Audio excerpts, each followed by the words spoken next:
Hello friends, welcome back to the new video guys. In this video guys, we are going to talk about guys how to forget Wi-Fi network in our Infinix phone guys. Which network guys you have connected in your Infinix phone and guys you want to forget it, so as you can forget it. And guys, now let's see how to forget Wi-Fi network in our Infinix phone. In this video guys, I am going to show you friends.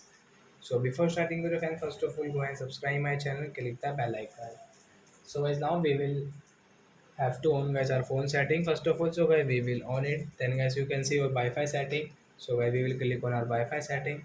So guys which Wi-Fi network guys you have connected and guys you want to forget, means guys you don't want to use this network, so guys you can forget it. So guys I have connected this Mukesh Wi-Fi, means guys I want to forget it. So as you can see this forget option and share. So as you want to share and guys you want to rename, so guys you can rename from here this Wi-Fi network name.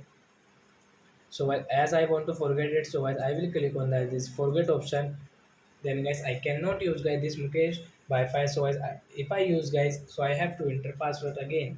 So I hope friends you have understood how to forget Wi-Fi network in an Infinix phone. So that's it guys, thanks for watching. So guys now we will meet on next video guys with new topic. Before going guys, please go and like my video, subscribe my channel. Bye bye friends.